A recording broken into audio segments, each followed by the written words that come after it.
ప్రియతమ ముఖ్యమంత్రి వర్యులు శ్రీ నారా చంద్రబాబు నాయుడు గారు సార్ వారు ఆదేశాలు మరియు జిల్లా అధికారుల యొక్క ఆదేశముల మేరకు ఈరోజు శిరీష నిన్న జరిగినటువంటి ఇన్సిడెంట్ పైన విచారణలో భాగంగా ఈ యొక్క హాస్పిటల్కి రావడం జరిగింది.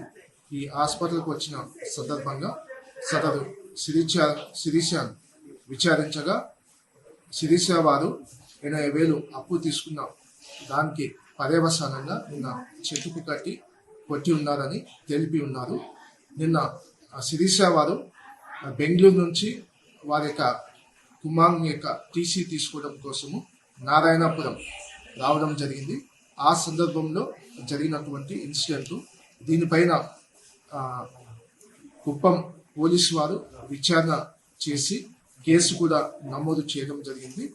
అదేవిధంగా శిరీష వారిని విచారించగా వారికి భూమికి సంబంధించిన సమస్య ఉందని తెలిపి ఉన్నారు. ఆ యొక్క భూ సంబంధిత సమస్య కూడా పరిష్కరించడం జరుగుతుందని మీడియా ముఖంగా తెలియజేస్తున్నాము. వారి యొక్క పెద్ద కుమార్తెకు విజిలాపురం హాస్టల్ నందు ప్రవేశం కోసము సీటు కావాల్సి ఉన్నదని తెలిపి ఉన్నారు. ఆ యొక్క ప్రవేశానికి సంబంధించి కూడా అధికారులతో మాట్లాడి అక్కడ చేర్పించడం జరుగుతుందని మీడియా ముఖంగా తెలియజేయడం జరుగుతుంది.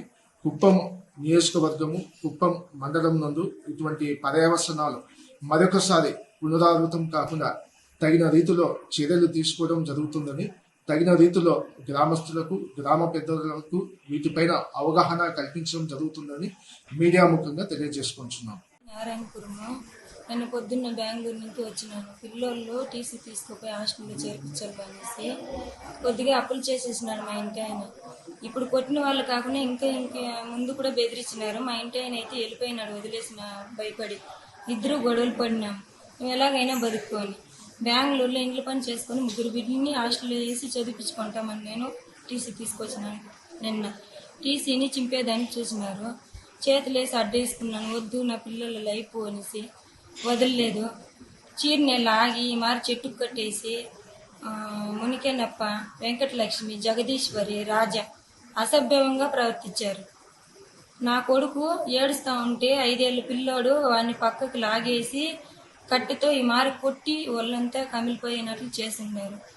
ఎవరు కానీ అడ్డు రాలేదు. గ్రామ సభ్యులు కానీ ఊర్లో వాళ్ళు కానీ చూసి చూడినట్లు వెళ్ళిపోయినారు. ఈ మారి లైవ్ తీసి నాకు తెలియకుండా కూడా పెట్టినారు. చూసిన తర్వాత నాకు తెలిసింది. కొట్టిందే కాకుండా మేడం పోలీస్ స్టేషన్లో అడిగితే మేము కొట్టలేదు అని చెప్పినారు. మేడంకి ఎవరిలో లైవ్ పెట్టి అప్పుడు చూస్తేనే నాకు తెలిసింది. అంతవరకు తెలియదు. ఇంత దారుణమా లేడీ పైన చేసేది? 3 పిల్లోల్ని ఎన్ని లక్షలు 300 రూపాయలు కూలి చేసి నేను తీర్చగలిగేది. నా మొగుడు ఒకప్పుడు బాగుండేటప్పుడు డ్రైవర్గా చేసి తీసి బాగా బతికినప్పుడు లక్షలు డబ్బులు ఇచ్చి డబ్బులు అడిగేవాడు పోయి ఇచ్చి మీ భార్య ఉంటే పిలుచుకొని రా అని చెప్పి అసభ్యంగా వడ్డీకి నా దగ్గరికి రానేవాళ్ళు. ఈ మారి చేసినందుకు మా అమ్మ వాళ్ళ ఇంట్లో ఉంటే అక్కడ గలాట్ పెట్టేవాళ్ళు. అక్కడ ఉండకుండా బెంగళూరులో పోయి తలదాచుకుని ఇంట్లో పని చేసుకొని బతికేదనుకున్నా. నిన్న వస్తే ఈ మారి చేసి ఉండారు. మేము ఎలా బతకల్లా? ఏదైనా సాయం చేస్తారని కోరుకుని ప్రాణంతో ఉండాను. లేదు మేము కూడా మా వల్ల ఏది కాదు అంటే మేము సూసైడ్గా చేసుకోవాలి. నా మొగుడు వరకు తెలియదు. నా మొగుడికి తెలిసింటే వచ్చిండేవాడు. నా మొగుడికి తెలిసిండేనట్లు లేదు. ఒక 6 నెలల క్రితం నా మొగుడిని నేను అవసరం లేదు నువ్వు ఏ మారి చేస్తా ఉన్నారు ఇంటికి బీగాలు వేసి కూడా బెదిరిస్తారు. అప్పుడు కూడా నేను పోలీసులకి ఇన్ఫార్మ్ చేయలేదు.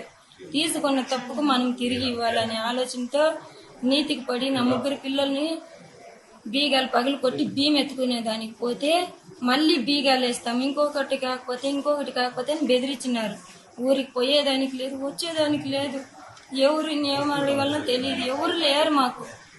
పోలీస్ స్టేషన్ తరపున పోతే మేము డబ్బులు విసిరేస్తే మా వల్ల అవుతుంది, మేము మొగిని ఎత్తుక్కొచ్చి చంపేయగలుగుతాము అన్నీ అని బెదిరించినారు. కొట్టి గిల్లి మారి చేసినారు. ఇండియా పాకిస్తాన్ ఉద్రిక్తతలపై లేటెస్ట్ అప్డేట్స్ కోసం డౌన్లోడ్ చేసుకోండి RTV లైవ్ యాప్.